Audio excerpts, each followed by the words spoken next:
It would appear I'm the only one here at the moment.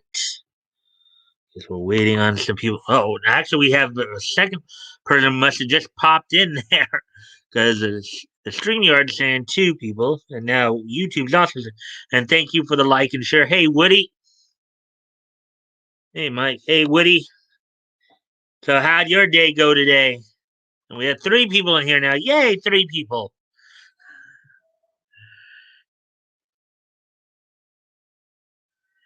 And I thank you, and I do appreciate any and all likes and shares. That helps with the algorithm. Hopefully, more people in here. Oh man, I completely forgot one thing. Hey, back up, sup? I'm making some dinner right now, so I'll be listening. Yo, Woody. Well, Bago, it's good to see you here early tonight. I figured you would be at your trivia, and I just remembered something here too that I got to do. Should have did this beforehand, but I myself need to share um stuff.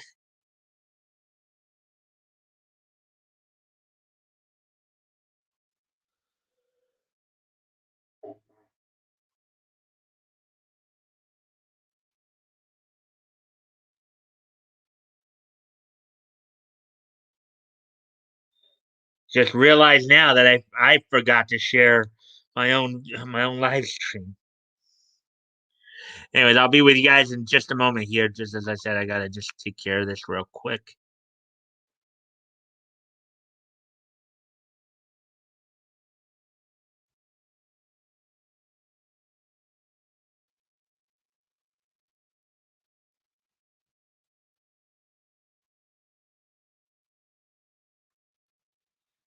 Hmm.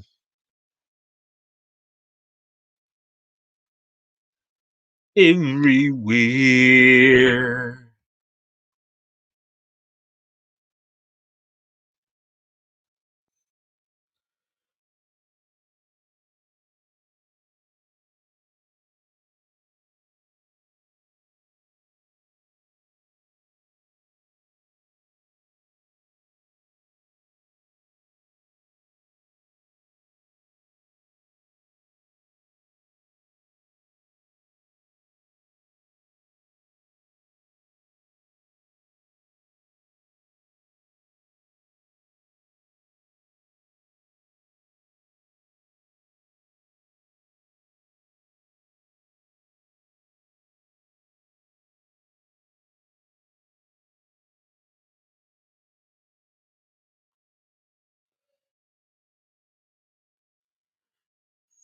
And one more stop to make here.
All right, there we go.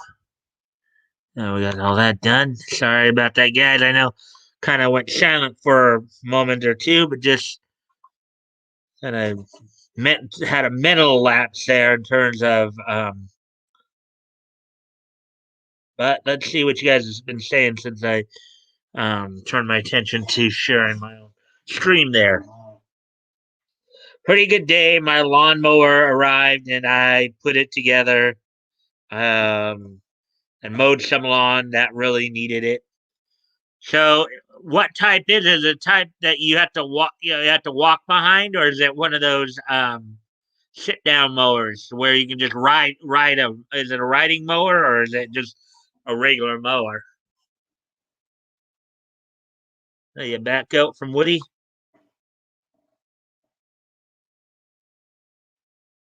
I got the coop. I'm locked up. Left. Oh, you're in quarantine. Oh, that sucks. I still hope you'll join me on Friday for the comment for the our weekly comics look at comics history. You're kidding, right? Also mowed a few branches and rocks. Wonder, are you asking if Batgoat is kidding? I hope. Well, I don't think he'd kid about something like that. I don't think anybody is really joking about COVID at this point.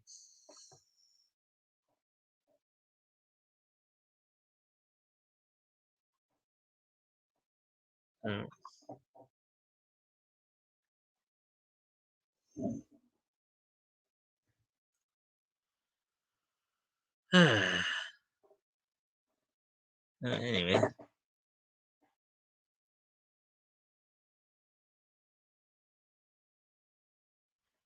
hmm.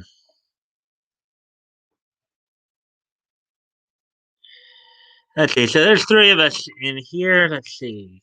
Um, okay, the cameras look.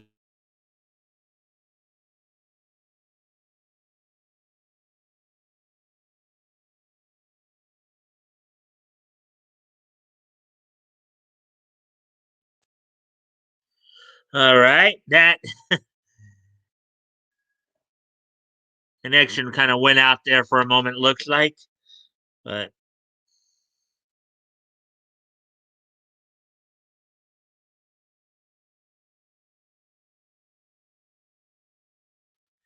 there we go. Just refreshed it on YouTube there.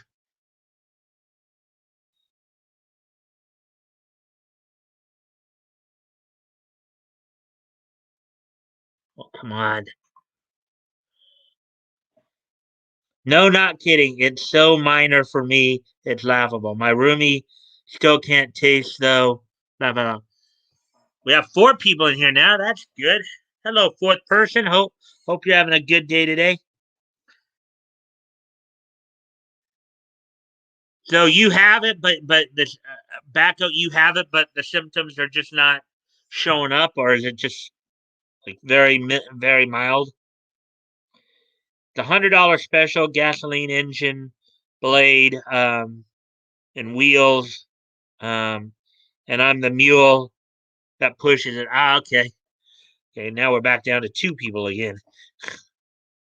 Would be ashamed if you couldn't taste Funyuns. Is it a Tecumseh? Very mild. Oh, that's good at least. Is it not like mild, so you should be okay then.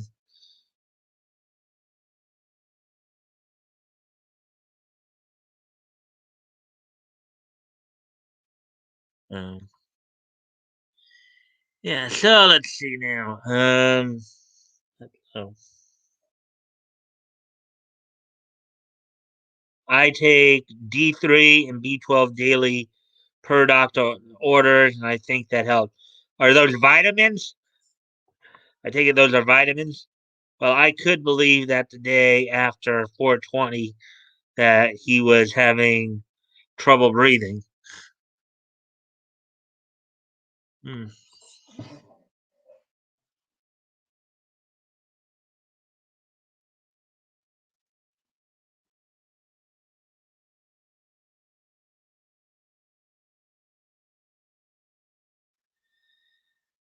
See, so for me, I've been getting a little restless of late. My mind hasn't really been able to focus too much at times, so I've been a little bit more restless of late. So today, I kind of changed it up a bit. Went for a walk this morning up to one of my local parks, and then kind of back, and then kind of took a kind of a weird way around to just kind of differ things up a bit.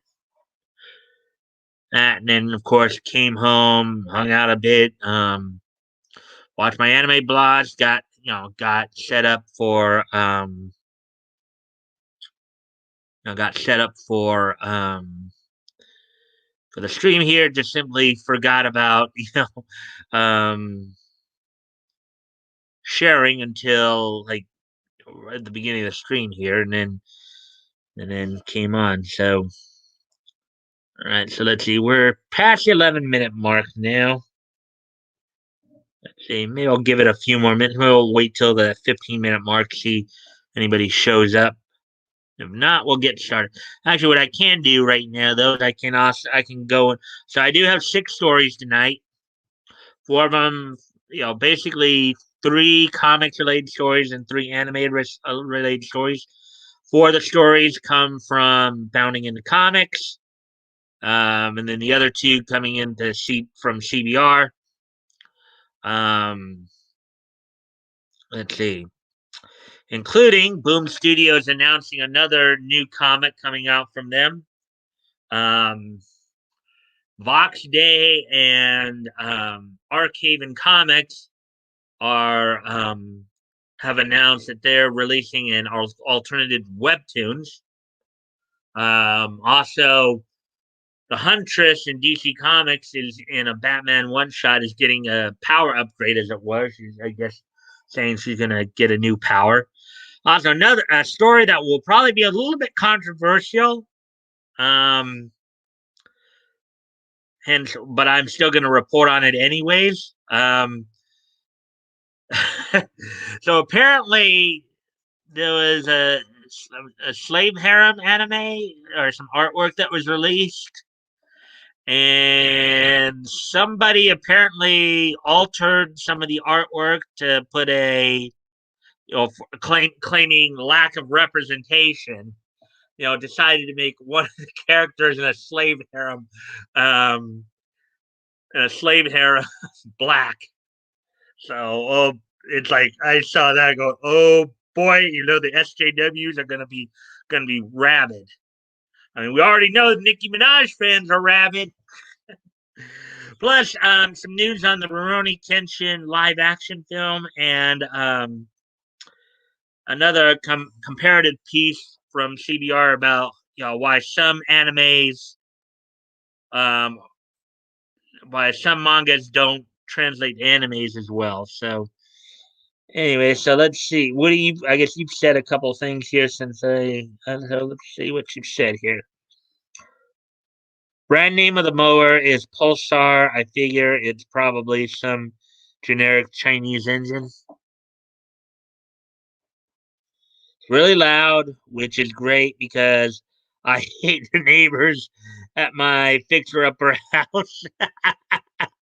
I guess by mowing with a real loud mower there, Woody, I guess you're flipping the bird to your neighbors. Say the bird, bird, bird. Bird is a word. Bird, bird, bird. Bird is a word. Bird, bird, bird. Bird is a word. Bird, bird, bird. Bird is a word. Yeah, vitamin D seems to be associated with good outcomes. Okay. Um, okay. Ah, when a bat goat might be away from the computer a bit, I guess, because we haven't seen him comment in Woody's had like 1, 2, 3, 4, 5 straight comments there. So I guess Batgoat must be in the kitchen making his dinner. So, anyways, so we're coming up fast on the 15-minute mark. So I think I will go ahead and get started on these stories.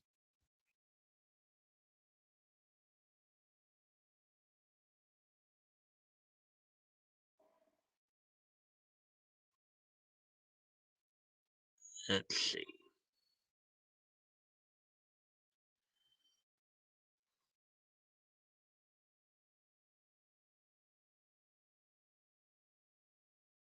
All right. Right? Yeah, vitamin D, and then seems to be associated. Oh, okay. We already saw all that. Okay. So, anyways, we'll get into the first story over here.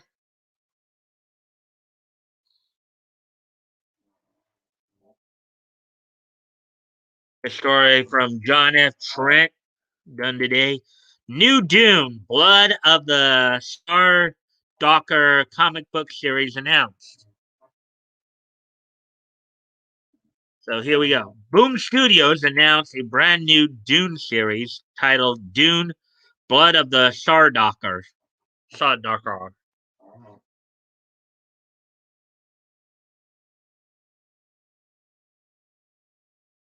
And I guess that's the cover right there. Boom Studios, Dune, Blood of the Sardaukar, number one main cover art by Jeff Dekai, source the comic. The series is written by Brian Herbert, the son of Dune creator Frank Herbert and Kevin J. Anderson. Adam Gorham is providing the artwork, and he's joined by colorist Patricio Del Peche and letterer Ed Dukeshire. The series will follow Jopati Colonna, one of the Emperor's elite Sardaukars, um, as he is tasked with taking over the Atreides stronghold on Arax for the Emperor.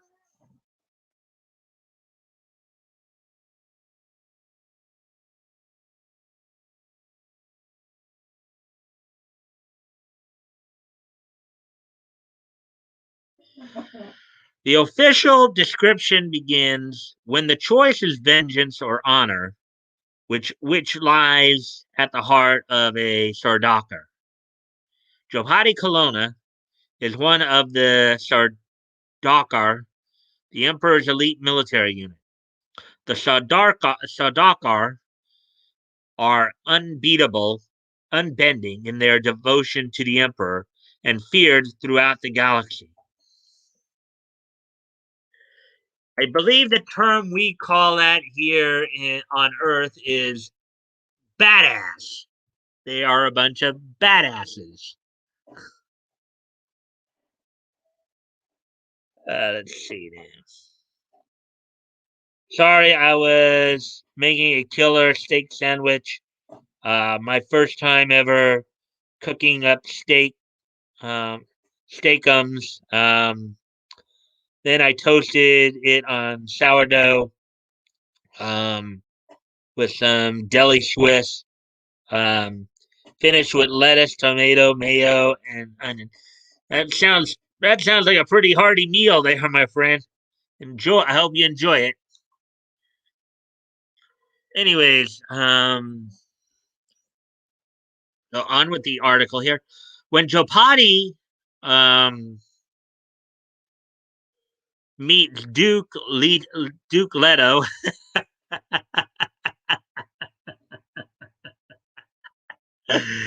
I went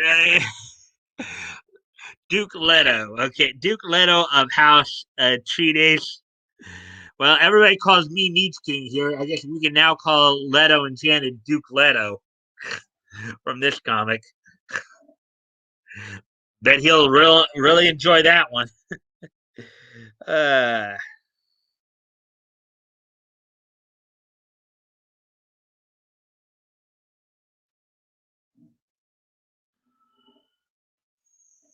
anyways, House of Atreides, the house he believes responsible for the destruction of his home planet and family.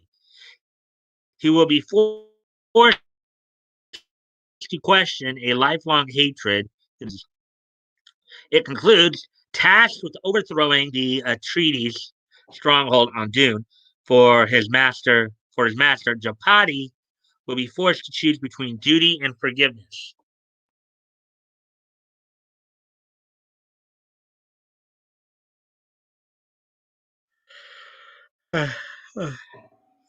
There must be a variant cover by Gerald Carell. Herbert discussed the series. When we wrote the story, a standalone tale um, set during the events of the original Dune, we were excited for this first opportunity ever to delve into the history and traditions of this mysterious force of warriors, showing it through the eyes of one particular Sardaukar. Anderson also added, "We very much enjoyed being able to flesh out the background of the Sardaukar, and this character became a prominent force in our new Kaladin trilogy." He continued, "The comic adaptation shows Dune fans places they have never seen in Frank Herbert's universe."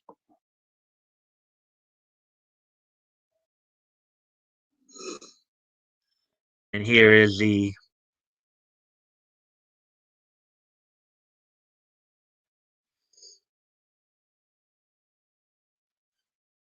Boom Studios editor Jonathan Manning stated, "It's an honor to work with Brian and Kevin to expand the Dune mythos into the comic book medium with this story that dives deeper into one of the most mysterious and brutal forces in the Dune universe, the Sardaukar."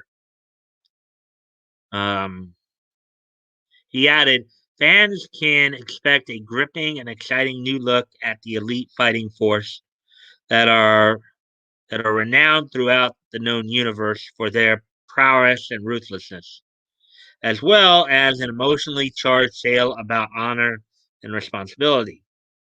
The first issue will feature a main cover by Jeff DeCall, with variant covers by Adam Gorham, Max Fu Mara, and Gerald Perel. Dune, Blood of the Sardaukar, #1, will hit comic book shelves in July. Do you plan on checking it out? So there we go. There's that article.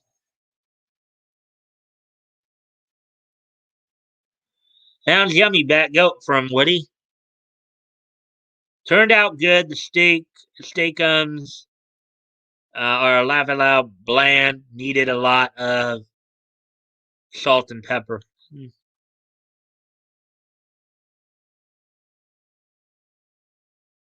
Anyways, just give me a sec here.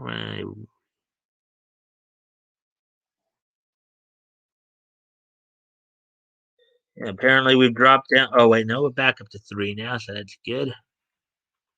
I'll be right back, guys. Just gotta go off camera for a quick moment here.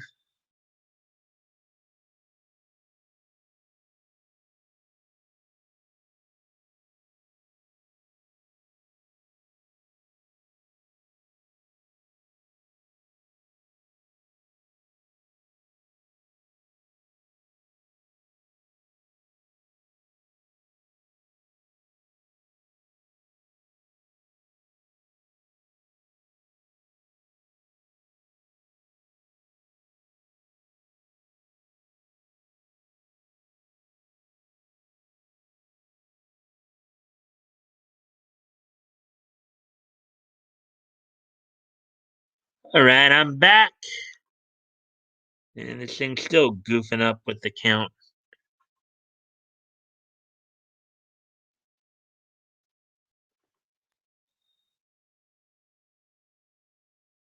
So it's still saying only 2 now. Anyways, let's move on to. Hey, so are you guys still here? Because it's showing only 2 now, so they're saying somebody left.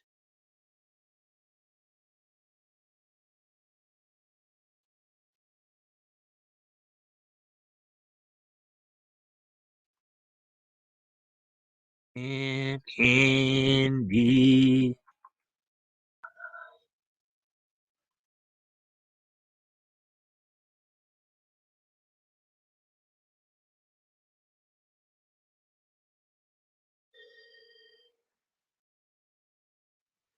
Let's see.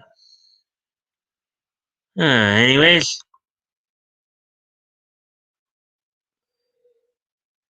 so here's the next story.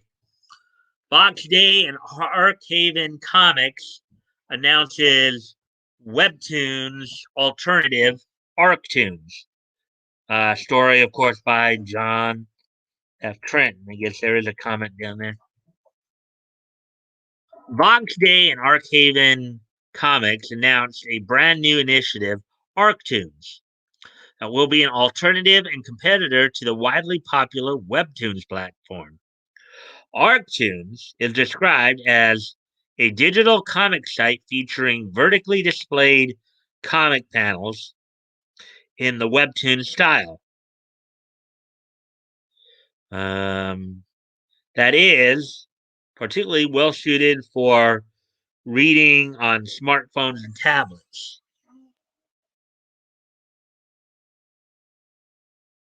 Yes, here are some of the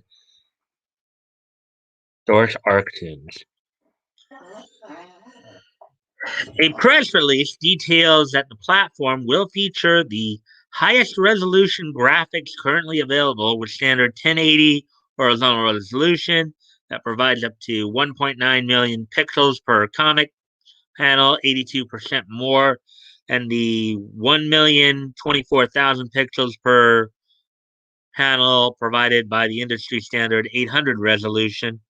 2160 resolution is also supported.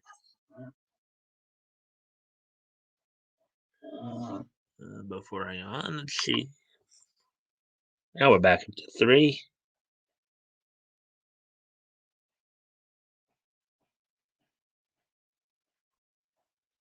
I'm still here, doing dishes now. Press on. All right. Thank you, Batgoat, for letting me know that. When the platform launches a week from now on April 28th at archaven.com, it will feature 32 original comics from Archaven Comics, Dark Legion Comics, Rizlandia, and Super Prumo. Some of the titles include Alt Hero, Midnight's War, A Throne of Bones, Chuck Dixon's Avalon, Chicago Typewriter, Gun Ghoul. Uh-oh. Uh-oh. That one might get them in trouble.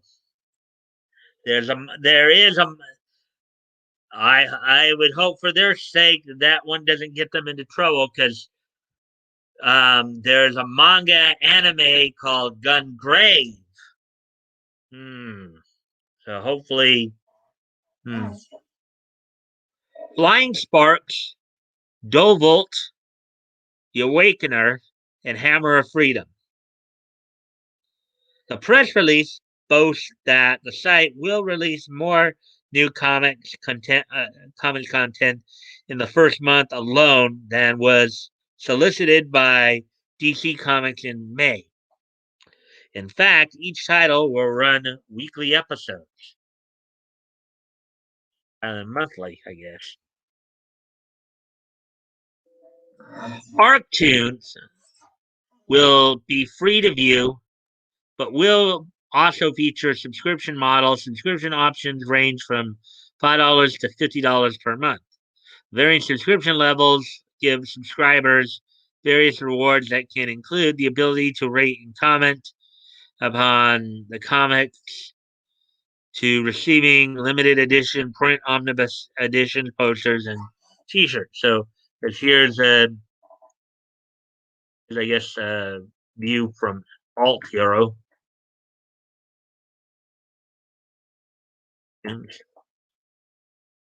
Much like Webtoons, Arctoons will also allow independent creators to present their own comics without publishing through Archaven or one of its partners.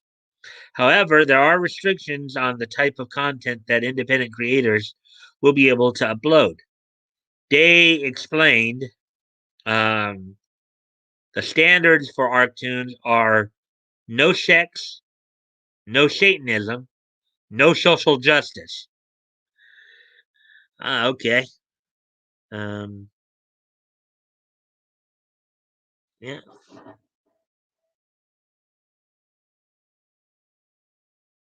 He further elaborated, if you prefer comics that feature obese, uh, obese, race washed, gender swapped parodies of the superheroes you used to know, fighting for diversity, social justice, and the annihilation of Western civilization. Stick with Marvel and DC.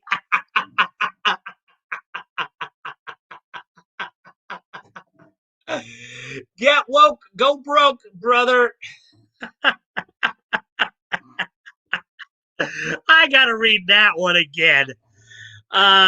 He further elaborated, if you prefer comics that feature obese, race washed, gender swapped parodies of the superheroes you used to know, fighting for diversity, social justice, and the annihilation of Western civilization, stick with Marvel and DC. That's a way to wave that big old middle finger. Flip them the bird. Flip them the bird, Arcaven. Flip them the bird. Say the bird, bird, bird. Bird is a word, bird, bird, bird. Bird is a word, bird, bird, bird. Bird is a word, bird, bird, bird. Bird is a word. Beef hot dog or leftover hot and sour soup. I love hot sour soup. I only found a good near me. It's a Vietnamese joint. Well put. If you mean how they flip the birds at Marvel and DC and all the SJWs out there, yeah, Woody, that was a pretty good for them.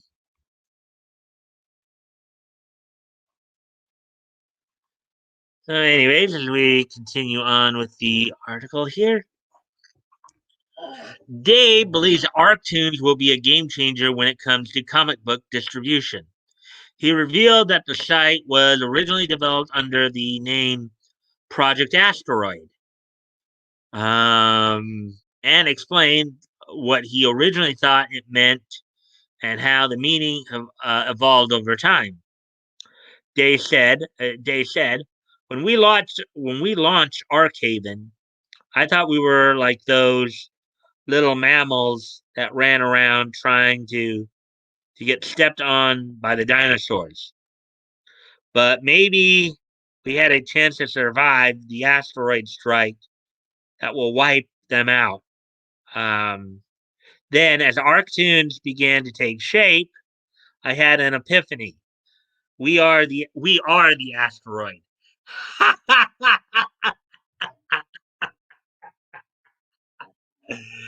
Okay. Bold, man. Bold. Bold.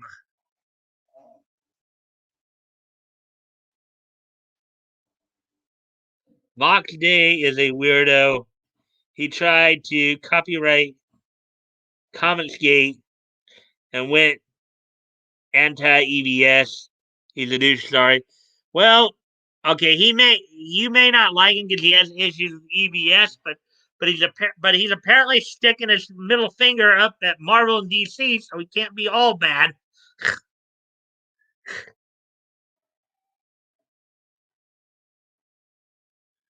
right? The enemy of my enemy, as the saying goes.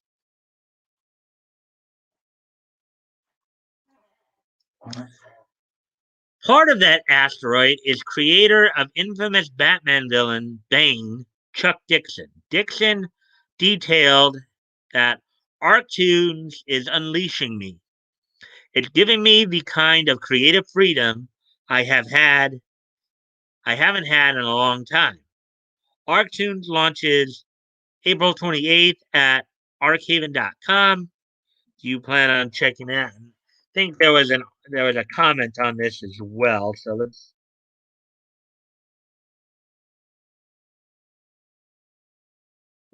Oh yeah.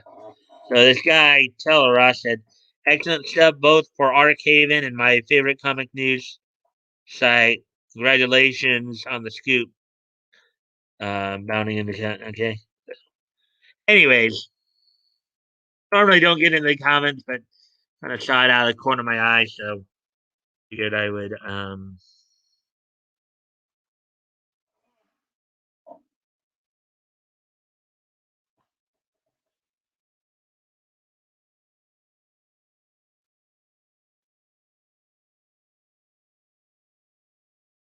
I think I've seen his streams, Mike. He's a god complex weirdo. All right, well, I'll give you that. If you've seen his streams, you already know him more than I do. I'm just basing my opinion on the article. Okay, I've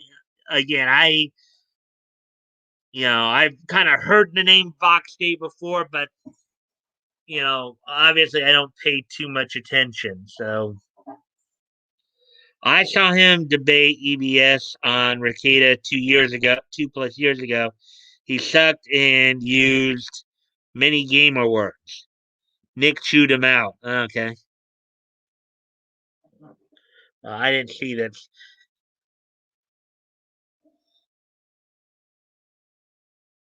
I don't like Doug TenNapel either. Yeah. You know, maybe I can give these guys a bit more of a fair shake because I'm not as personally involved, you know, with EVS or any of that.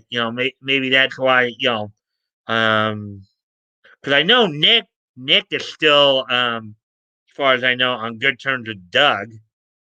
You know, so since I'm probably not as into, since I'm not in that realm of comics gate or what have you, maybe I just have a different perspective on it. But you know, everybody has their right to their opinion. You know,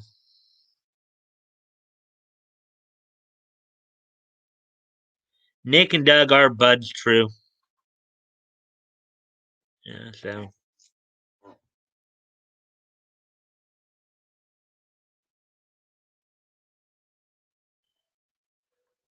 anyway, so on to the next article then. Last of the comics articles here.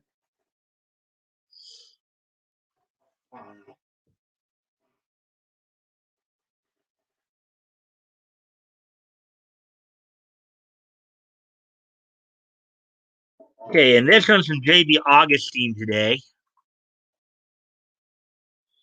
Um, Huntress to get radical new power this summer in upcoming Batman Secret Files one shot.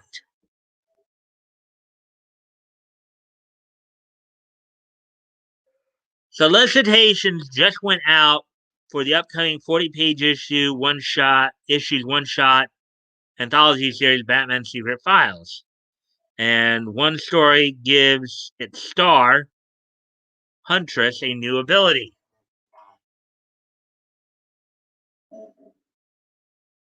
Cover, I guess, is from Batman Secret Files, Volume 1, Issue 1, 2018.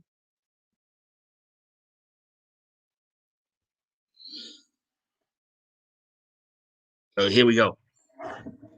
Huntress, like most of the post crisis Bat family on Earth Prime, has no powers. But in a story by Mariko Tamaki, author of I Am Not Starfire, um, and David Latham, Stray Bullets, she'll get her first superpower, which doesn't sound like any fun despite how it will serve her in solving crimes. A violent parasite infects her brain and gifts or curses Huntress with the ability to see the crimes of a serial killer named Vile through the eyes of his victims. Oh God, that's got to be horrible. That's got to be scary. Oh man, having to actually see crimes through the eyes of the victim. That's a type of connection I don't think people really want. Don't think people would really like that idea of being connected that way.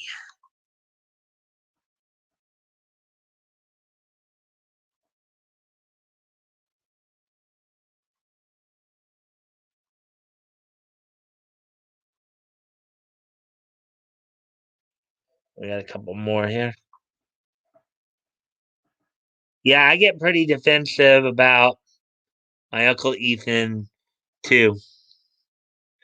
Yeah, again, I'm not as personally invested, so that's probably why I'm more even keel about it. But I get you guys' feelings on it. I was following him long before I followed any of these other people on the scene. Yeah,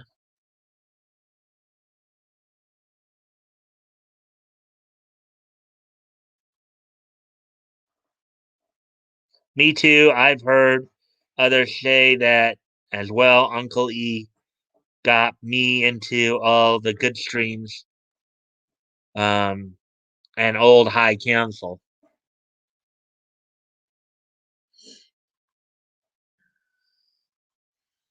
All right. So, anyways, continuing on with the article here. Okay. Oh yeah, we saw that. Okay. Let's see where are we at. Okay.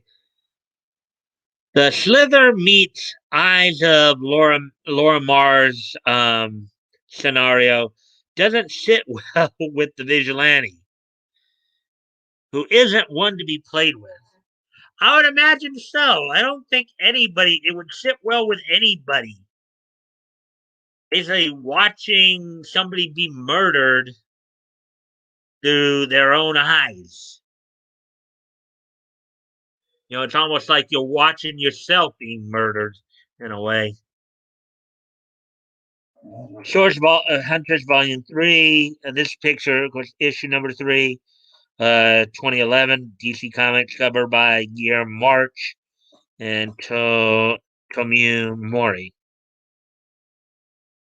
Below is the story synopsis. Detective Comics and Eisner Award winning writer Mariko Tamaki teams up with acclaimed Stray Bullets writer and artist David Lapham for a new tale featuring Gotham City's violent vengeance. Huntress has been through a lot lately, including her brain being invaded by a violent parasite bent on sending her on a deadly slugfest. Oh boy. If that wasn't enough, now she has to deal with enhanced abilities too, thanks to a villain by the name of Vile. This parasite has given her the ability to see through the eyes of his victims, and this is not her idea of a good time. No kidding. Huntress isn't one to be played with, and she's on the hunt for Vile with a crossbow bolt with his name on it.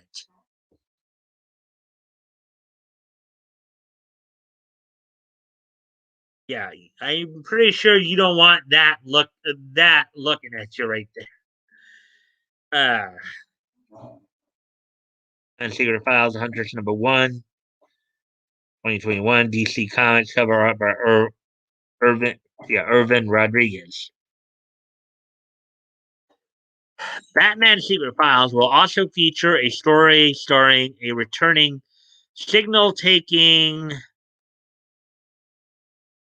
a returning signal.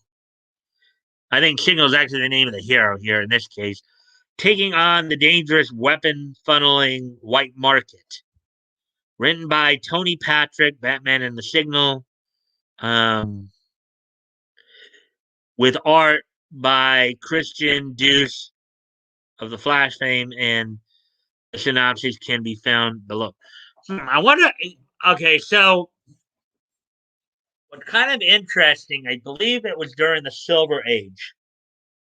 This is one of the. I think this might have been one of his lesser known villains, but as part of Batman's Rogues Gallery, he had a I guess one of his enemies, one of his nemesis was a guy by the name of Signal Man, who was kind of like the one of the guys who would serve as kind of the the criminal version of Batman, basically in the regular universe. I'm not talking about Owlman from Earth 3. No, this guy was kind of like the Batman of Earth 1, I guess. Well, no, I mean he was basically the villain's answer to Batman, basically. Um, there's this guy named Sig. I wonder if Signal may be the modern day version of the Silver Age villain Signal Man. So that's just what I was just wondering.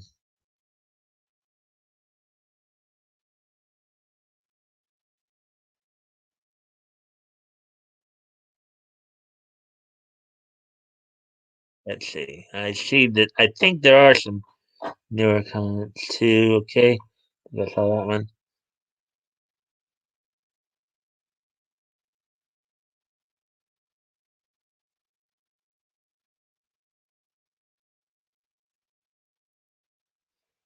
Let's see. I'm not Centurion crazy, but I defend Uncle E for sure. For sure. Yeah, I get that. I get that. Really, I have no feeling on Ethan at all because I don't really know him. You know, I know you guys are all into him. I know. I guess many would call him the leader of Comicsgate. I'm aware of who he is.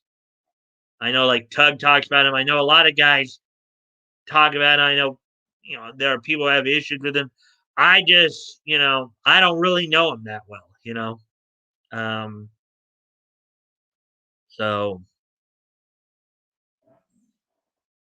new Powerade Zero flavor, watermelon, berry, fantastic.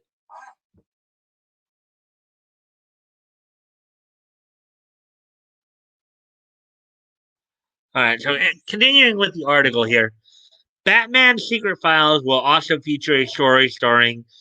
Okay, oh yeah, we got all that. In fact, I even was. And so here's the description here listed below here. The return of Duke Thomas, aka the Signal, kicks off this series on Tuesday, July the 6th.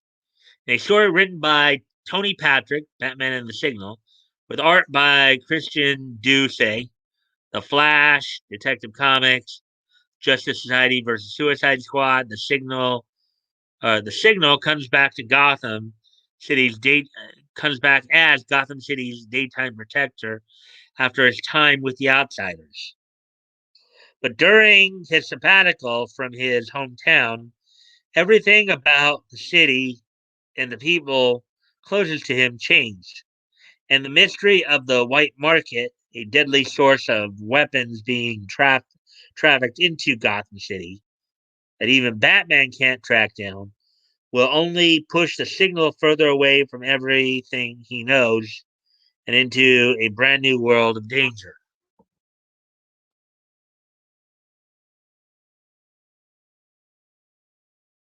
Oh wow, he's even got a Batman costume there.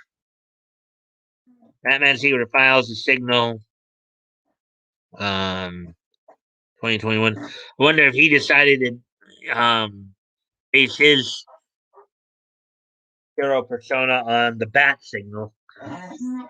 The Signal story will usher in Batman Secret Files with the first issue on July 6th.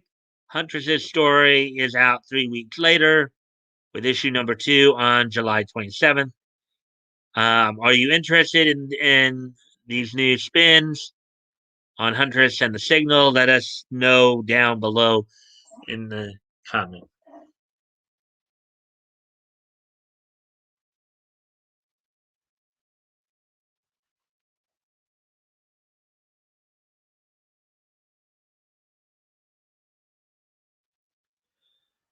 All right, here's the next story. This one's now we're getting into the anime stories here.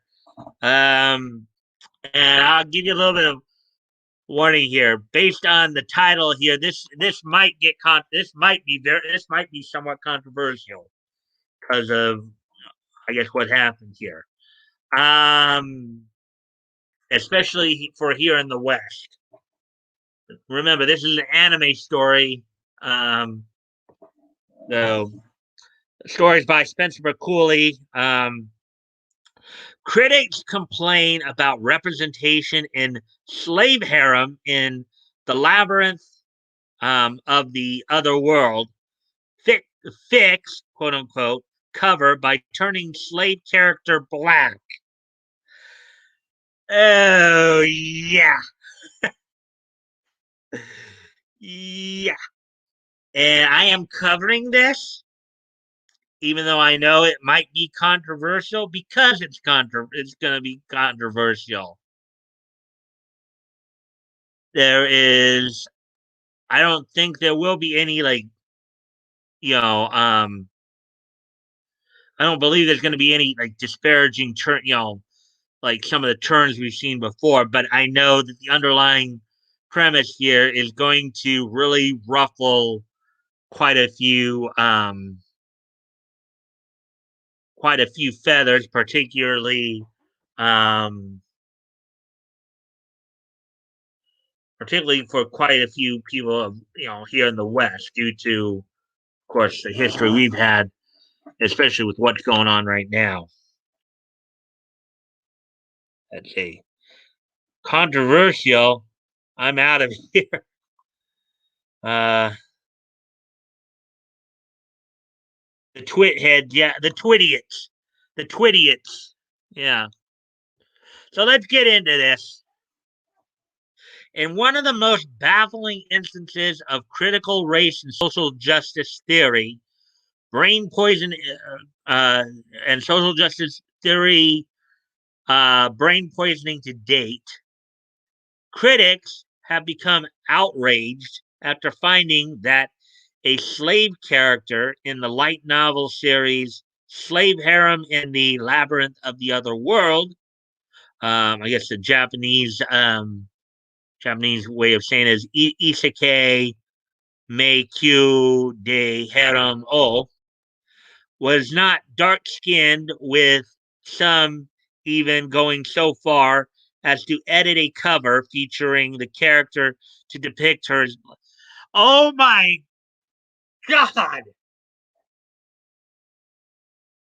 So the Twidiots actually got upset at a slave character was not black.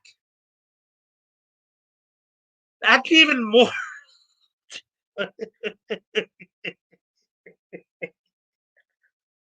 Oh my God. The sheer stupidity of that. I thought it was gonna be like the other way around. Oh man. Oh. All right, look, Toys joined us. Hey, hello, my hey Toys.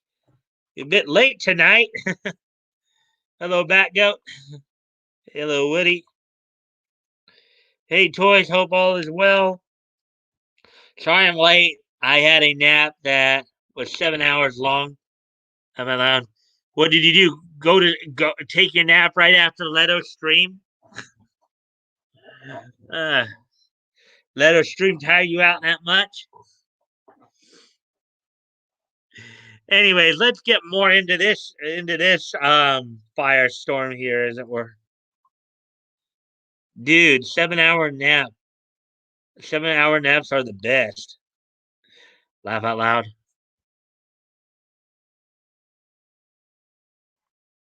All right, let's get more into this one. Okay, source: slave harem in the labyrinth of the other world. Shufu Motomo. Words by Chachi Sogano. Art by Chiki Doji. A light novel series written by Chachi Sogano and illustrated by Chiki Doji. Slave harem in the Labyrinth of the Other World follows high school student Michio Kaga, who, after spending most of his life as a directionless internet recluse, finds himself transported to a fantasy world where he discovers that he is privy to a number of bonus abilities that are unavailable to the world's inhabitants. Oh, so at least it sounds kind of like a MMORPG type of anime, something like Dot Hack or Sword Art Online.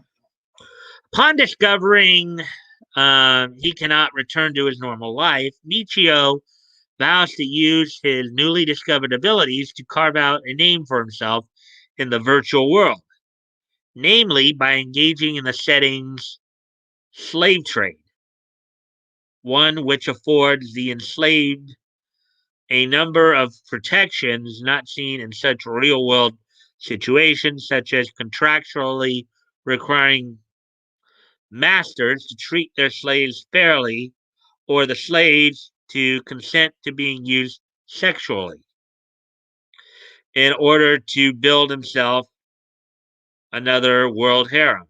Hmm. So then, in reality, then they're not even really, at least by most people's understanding of the term slave, they're not really even slaves at all. They're more like indentured servants. Source of this artwork: Slave Harem in the Labyrinth of the Other World, Volume 8. Shufu Motomo, words by Chachi Sagano, art by Chikidoji. Let's see. See what you guys search and see if anybody saying anything here. Let's see. Actually, I did fall asleep right after Laugh Out Loud. I guess right there. Hello, toys. Sounds like a great nap. It was. I woke up feeling great. Huh. Yes, and of course, if you can help out with any likes and shares, that would be appreciated as well. On April 15th, which of course was 6 days ago, that last Thursday, um, Twitter manga news account Manga Mogura RE shared the cover of Kadokawa's upcoming re-release of the series' seventh volume, which featured an image of Michio's 16-year-old dwarf slave Sherry.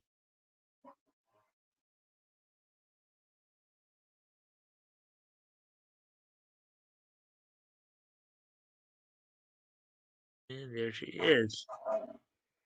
Archive link source Manga Mogura RE Twitter. However, due to Twitter's infamous cropping algorithm, the platform's preview of the image centered on Sherry's body stocking covered stomach and thighs rather than her face, which led a number of users to assume that the character was black.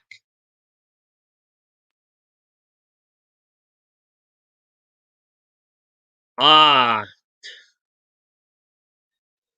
I can see how they might think that, albeit that it does look more like when you look at it, looks somewhat more like nylon or something like that. Upon viewing the full image, discovering that the young dwarf girl was not black, a number of Twitter users became outraged at the fact that the series did not provide adequate representation. Oh, brother. Oh, brother. Okay. Now, granted, I have never been to Japan before. I have seen pictures of Japan on TV before and on computer. Quite honestly, I don't think there's been a whole lot of black people in Japan.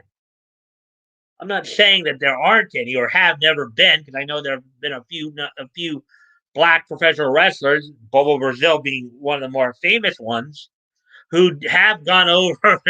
So there have been black, but it's not like it's not like go down to the southern, southeastern United States or anything like that. Couch time. Hmm.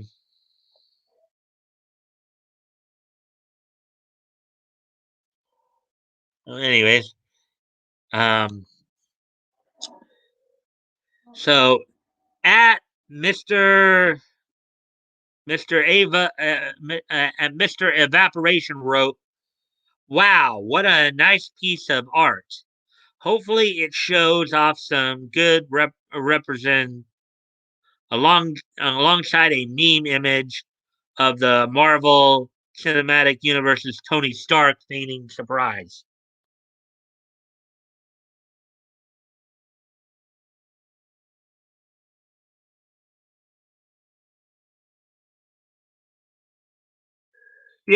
This reaction that they have, if anything, it shows these SJWs racism actually, because basically, apparently, at least according to this, they're actually getting mad because in the name of representation, a black person is not being represented as a slave. Boggles the mind. I mean, if an American comic book writer did that here in the States, that would be like, if, oh boy, oh boy.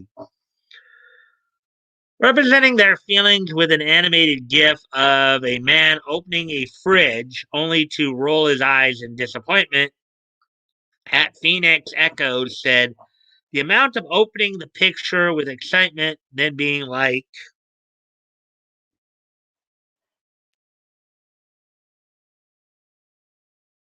oh, here it is.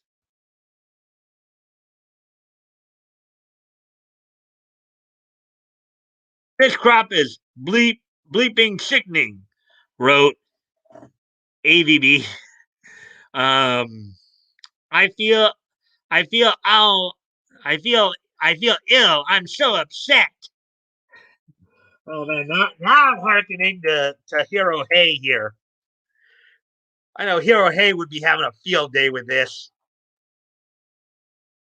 Hero Hay would be having a field day with all this salt.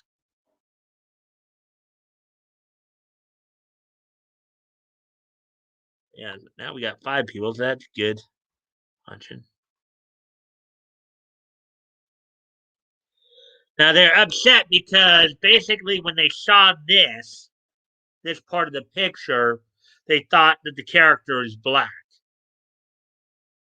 But if you look at it a little closer, you can tell that it's more like, black silk or black nylon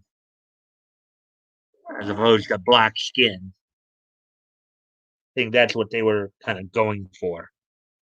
Oh, we're up to 6 people now. Yay, 6 people. Hello. Hello, additional people. I hope you guys are having a good time here. This story, I know, is a little bit more hairy, as it were, a little more controversial. Um, because of salt.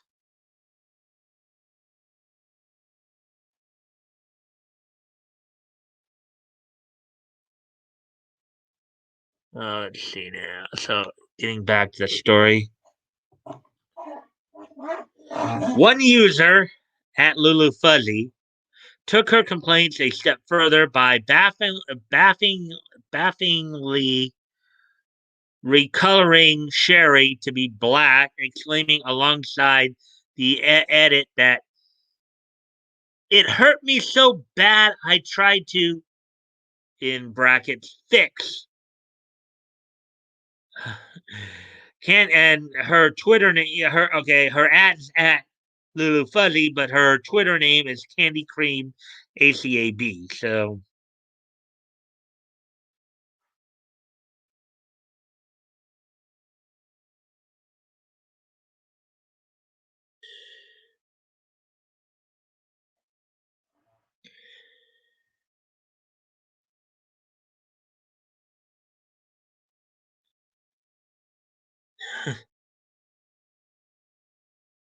Hmm.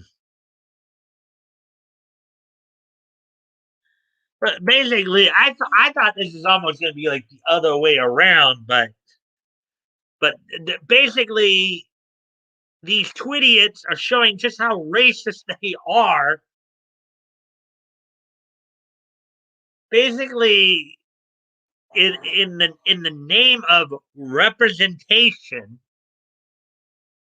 they're mad because a black person wasn't depicted as a slave.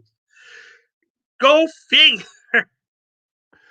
Oh man, I mean, I what I'm laughing at right now is I'm laughing at their utter stupidity here. I mean, this isn't just stupidity. This is beyond stupidity. They're basically mad because a black person was not being represented as a slave. Or I'm sorry.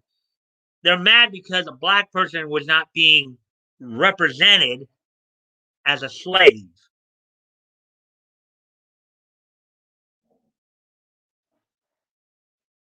Who are the racists again?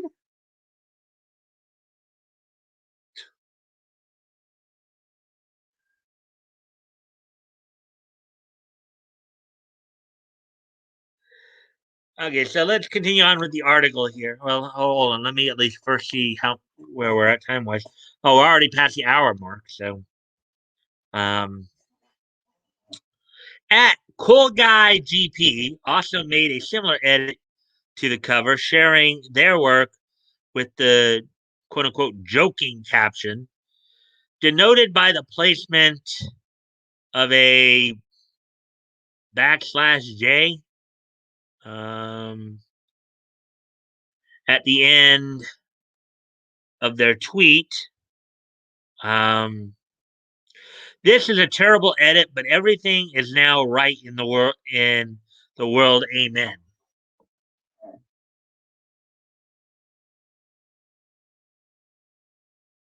Oh, so he decided he was going to make the girl all white, or oh, actually no.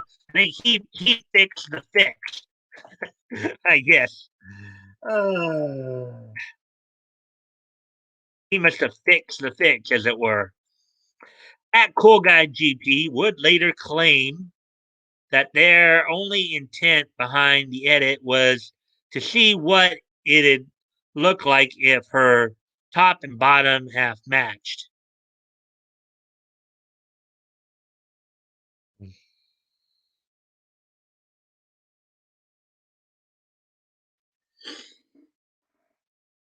Eventually, the criticism caught the attention of Manga Mogura account owner, who simply noted that all these comments are very confusing to me. I can understand why. I think I can understand his confusion. It's almost like they're upset because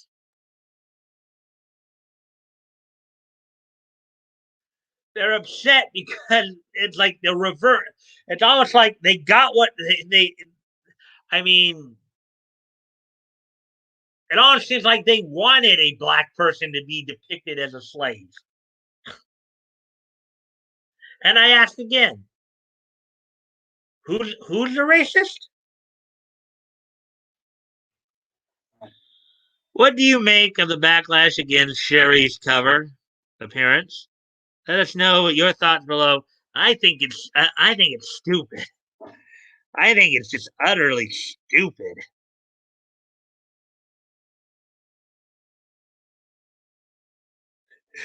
And then I guess in the comments here below, I continue to question Twitter's existence and these kind of people that get upset over everything.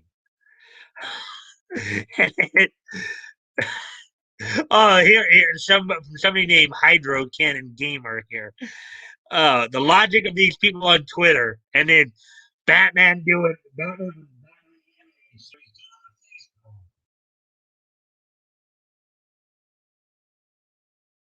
Uh, yeah, okay.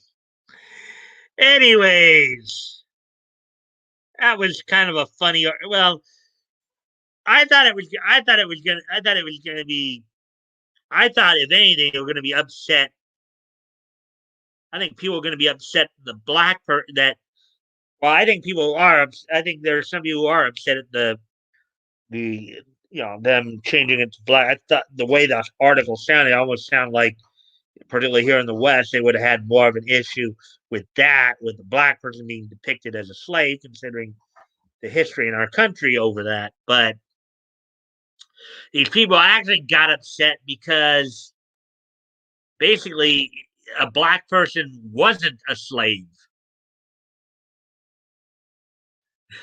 showing their racism in the process. So, Leto's here. Hey, Leto. Hey, guys, I'm headed off to work. I'll be listening in, though. But you just mentioned an interesting story here. Oh, hey, Leto. If you have a chance to go back and watch this stream later, or tomorrow, whatever, you should, because one of the articles I read earlier, there was a Duke Leto in the story. So may have to start calling you Duke Leto now. Hey there, Leto. It's funny when I saw the picture at the beginning of this, I thought that the you know being would be about how we were all obsessed with a woman's saddle parts. Hey, Woody and Toys.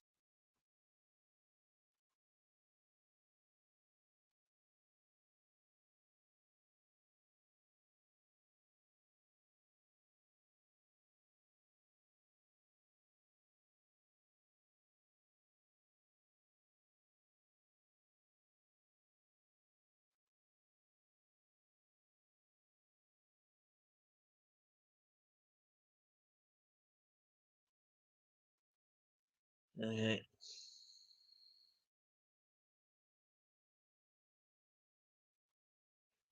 Duke Leto of the House of Atreides. It's a Dune thing. Hey, Leto, Duke. Nice, laugh out loud. All right. So, anyways, so we'll now go over to CBR to finish to get to the last two stories there we'll cover tonight. Both anime stories.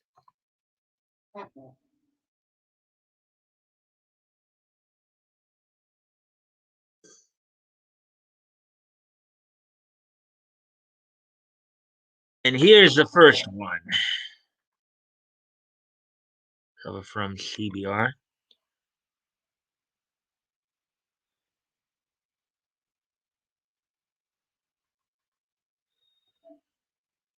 All right. So, Rurouni Kenshin, The Beginning live action film releases new promo key art.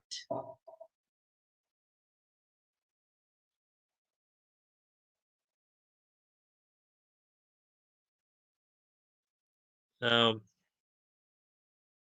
a new promo video for live action films Rurouni Kenshin, The Final, and Rurouni Kenshin, The Beginning showcase the movie's intense action.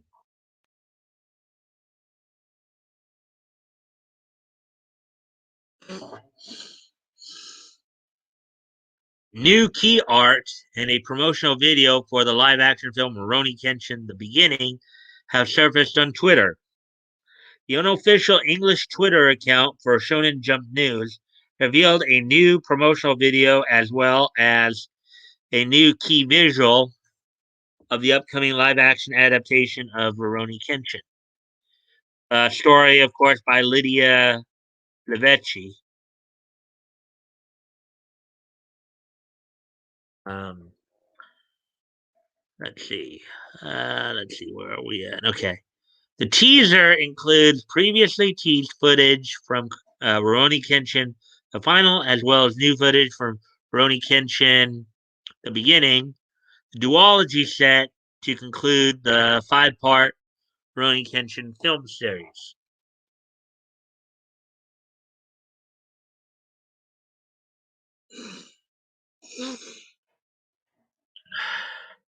The first half of the video highlights footage from Rurouni Kenshin the Final, emphasizing the series' trademark action series and returning J-rock band 1OK Rock's new song Renegades.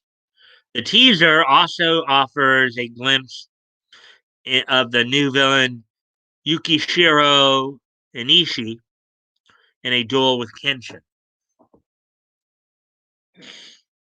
Here's the tweet.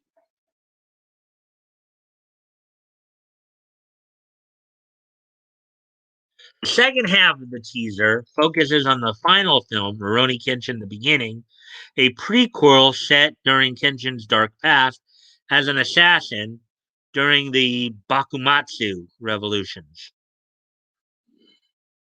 The film will reveal how Kenshin received his iconic scar, his relationship with his former wife, Yukishiro Tomoe, and the reason Inishi is determined to destroy Kenshin.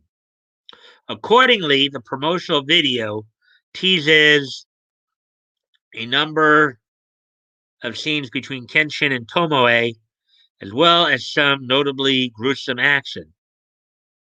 The video ends with a shot of a bloodied Kenshin cradling an injured Tomoe in a snowy forest.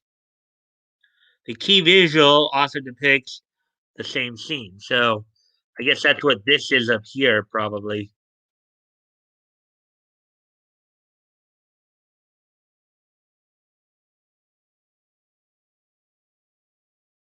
Let's see.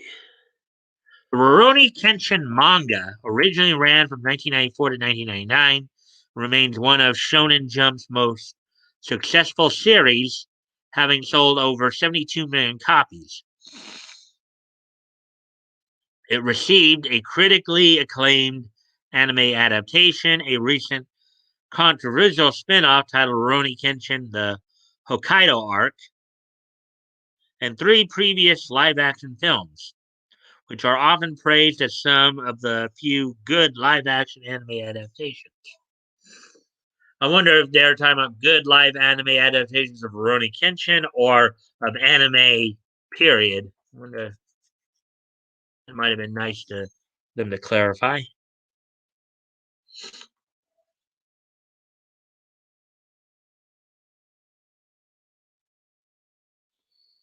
How about Loud Samurai X is a fun anime. Back up to 5. Yay, 5 people. As we continue the story here.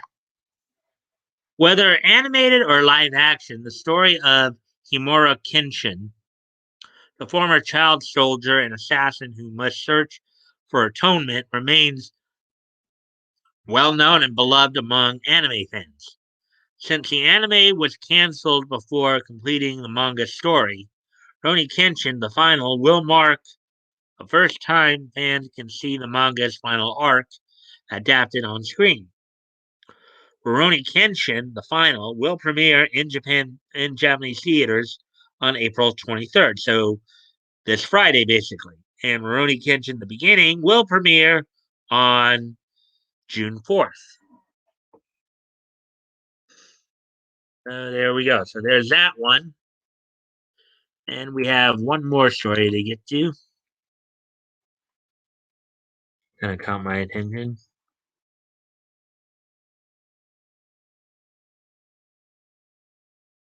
Why some anime falls short of the manga. This is the comparative piece I was talking about.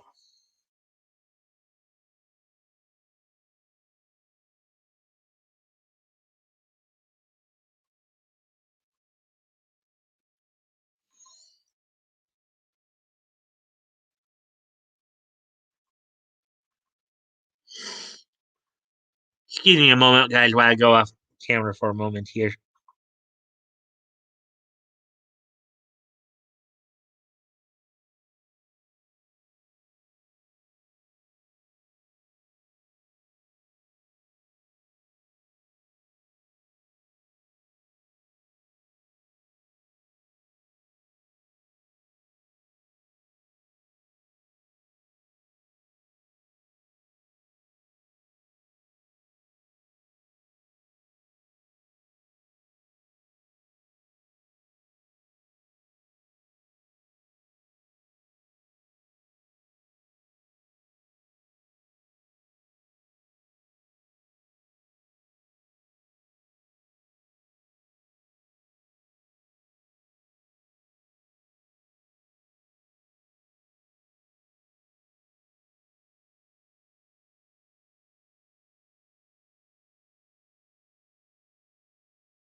All right, I'm back. Let's get into this last story here. We're making good time here. Why some anime falls short of the manga. Popular manga are often adapted into anime in Japan, but don't always follow the rules the original source material lays out.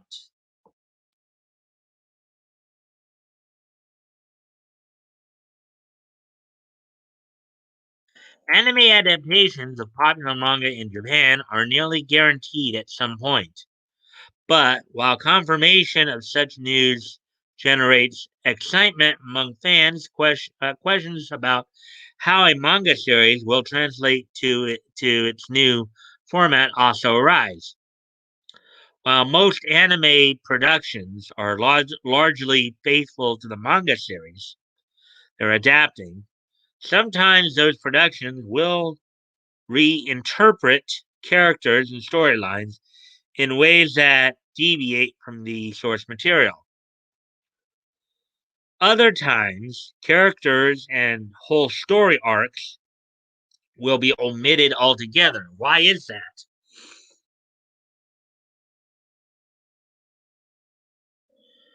One obvious reason anime adaptations don't always follow the rules manga lays out is due to the fact that different mediums have different rules. This is especially true for television broadcasts on major networks that target wider audience groups. While a popular manga series like Tokyo Ghoul can get away with graphic depictions of violence due to publication in a seinen manga magazine, the same is not true of television broadcasts. Basically, translation is since when they can get away with it more because when they publish it in a magazine, they know that it's people aren't going to accidentally see it. Whereas if you have it flash up on TV, there's always a chance somebody might flip into the channels and come across it.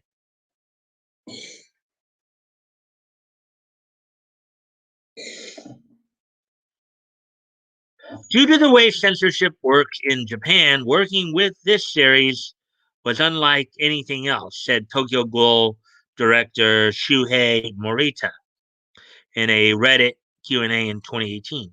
Violence is largely at the core of Tokyo Ghoul, so it's not like we could simply cut it.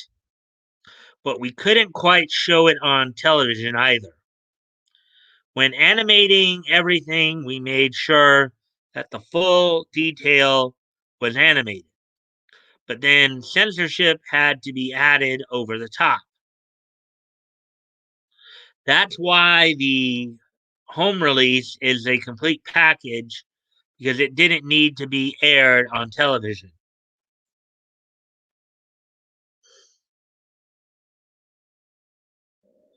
Related to Morita's point about censorship, anime distribution in Japan also plays a role in how manga is adapted.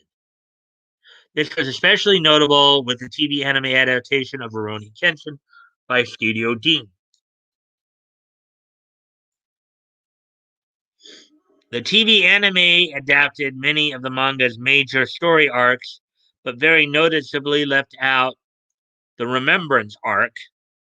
This crucial storyline not only fleshed out Himura Kenshin's past as the Hidokiri Batosai, but it also revealed he was previously married to a woman named Yukishiro Tomoe. Basically, and we kind of talked about this in the last article too. The movie, the live action movie, Rurouni Kenshin, the beginning.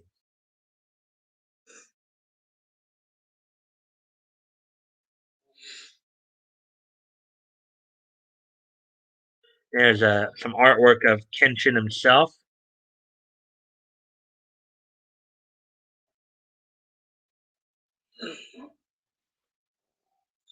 Kenshin's past to Tomoe was central to Yukishiro Inishi's villainous story arc in the manga, as the latter was Tomoe's younger brother. Um, so in Japanese, the family name goes first. The family name goes first in the Japanese language. The personal name goes second.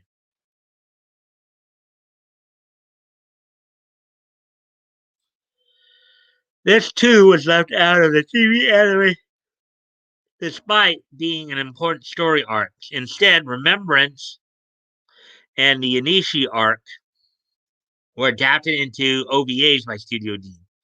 The OVA format allowed the studio to depict the narratives more faithfully without needing to censor any of the graphic violence that would have been inappropriate for television.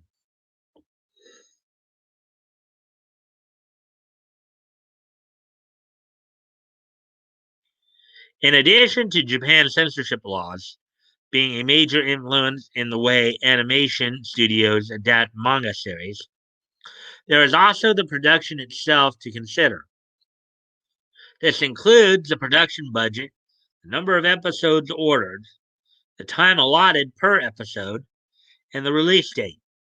For anime adaptations like One Piece, which get an order of 20 or more episodes per season with a reasonable release date, more of the manga can be adapted with room for filler episodes.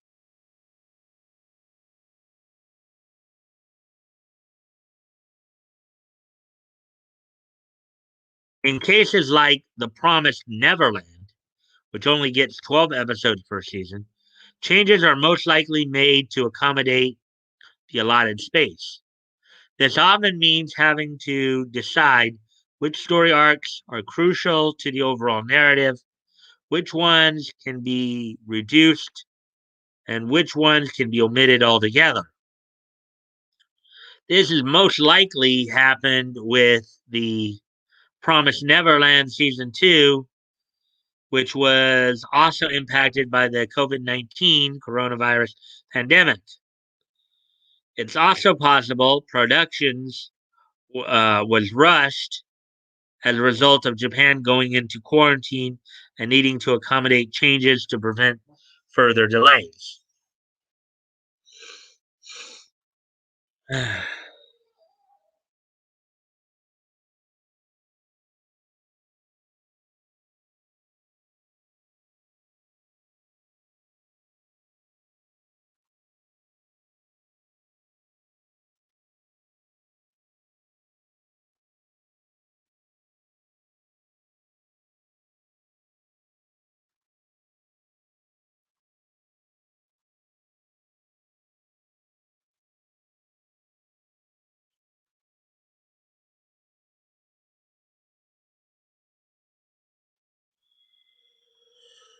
Anyways, okay. In even rarer cases, some anime adaptations get impacted by a change in production studios, as in the case of The Ancient Magus Bride. Originally adapted by Wit Studio between 2017 and 2018, The Ancient Magus Bride has since been picked up by another studio, Studio Kafka, to produce an original three-part OVA. It is unknown if Studio Kafka will create an original story based on an existing manga storyline or if it will be an original story entirely. While many fans would love to see pure anime adaptations of popular manga, a combination of censorship and production issues impact how that happens. Sometimes small to significant changes are made to help the source material translate better in its new medium. Whether these alterations actually serve the story well is up to fans to decide. Okay, so I believe that's all of that. Yep. So that's into that article.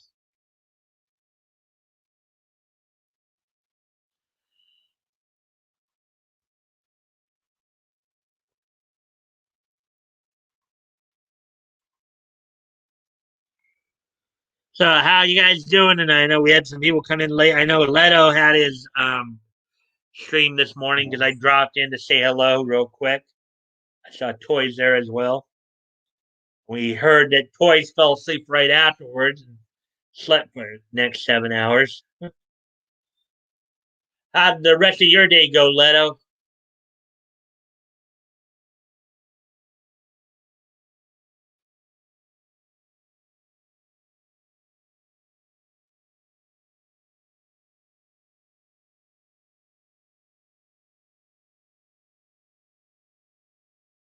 Oh, and I just saw a notification too that Nick is streaming tonight, partnering up with Drek to talk about this ED445 guy. From what little I've heard, I guess he's a YouTuber who been accused of grooming a 13-year-old. So I know Crows of Judgment's been covering that,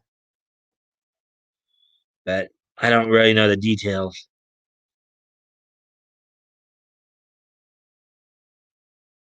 Still crazy after all these hours. Well, let's see. We're past the hour and a half mark, guys. Let's see.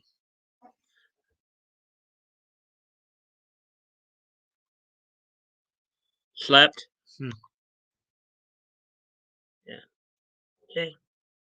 Well, we're past the hour and a half mark. We're coming up on an hour and 35, so might be a good time to start kind of winding down a bit. Are you guys ready for this day in niche history?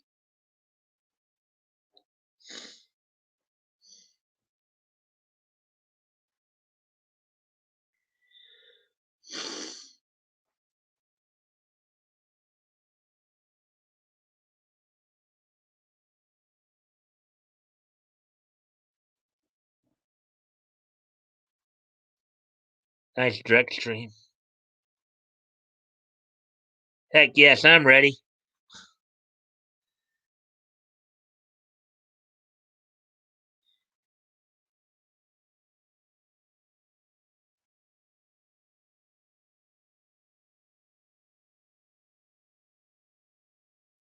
All right.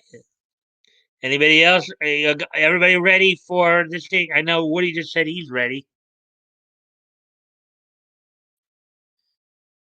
Danny.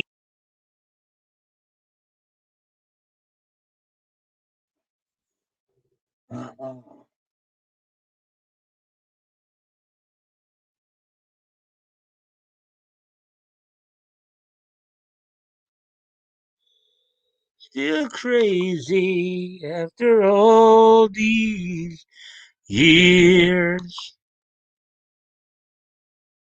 Still crazy. After all these years.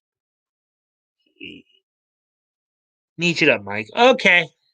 With all that being said and done, as we start to wind down a bit here, today being Wednesday, April the 21st, 2021, let's take a look back at this day in each history. And our first stop is going to be 40 years ago today, as on this date, um, 40 years ago today, for the third time in a matter in the let's see, the third time of four in the third of four times over a 3-week period, the NWA Pacific Northwest heavyweight title changed hands on this day as Buddy Rhodes regains the NWA Pacific Northwest heavyweight title from Jay Youngblood. Buddy Rhodes, yes, this is the same Buddy Rhodes who was enhancement talent for the WWF in the late 80s and early 90s. The guy who liked to say that he was a slim, trim 217 pounds when he was really 317 pounds. The guy most of you probably know as Playboy Buddy Rhodes. And it was like Anon's here. Oh, actually, we should have. All right, forgot to share that part.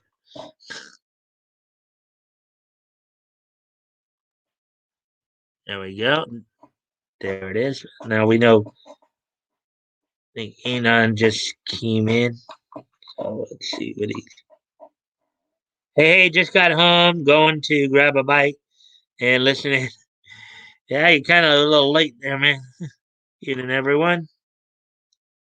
Howdy, Anon too. Mike says Drexel will be joining Nick tonight.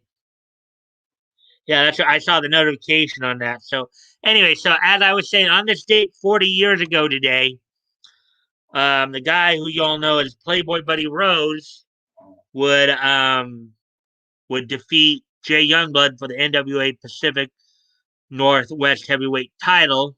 This is the third time in third time that third of four times that the title changed hands over a 3-week period. So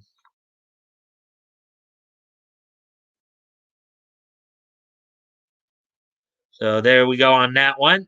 And I only had like 2 history pieces tonight, so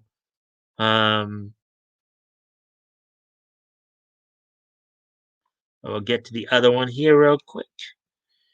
And on this date back in 1992, which was 30, let's see, no, 21 minus 90, 11, 29 years ago today, on this date, 29 years ago today, the 125th issue of G.I. Joe, A Real American Hero, from Marvel Comics went on sale on this date and back in 1992, 29 years ago today. It was $1.25, 32-page count.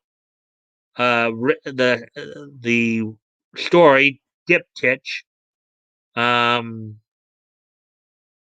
was a 20-pager written by Larry Hannah, penciled by Andrew Wildman, inked by Randy Embeline. Rick Parker did the lettering, and Bob Sharon did the coloring. So on this date back in 1992, 29 years ago today, the 125th issue of G.I. Joe, Real American Hero, went on sale on newsstands from Marvel Comics.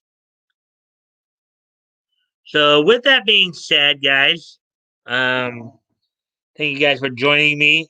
Tonight we had some good stories. You guys can always check back this, check back, if you missed part of the stream, go back and look at some of those stories. And with that, let's see. I'm at Nick's every night. He's like my bedtime show. All right. So, anyways, guys, I thank you guys again for being here tonight. I appreciate all the likes and shares. Hopefully, at some point, we'll get some more people in here with us. And until tomorrow. Let's see. Oh, let's see. Well, before we go, let's see what Woody has to say. Yes, I've fallen asleep to his dulcest tones of his voice too many times. Night. Have a good one, everyone. All right, guys. I'll see you guys tomorrow. Bye.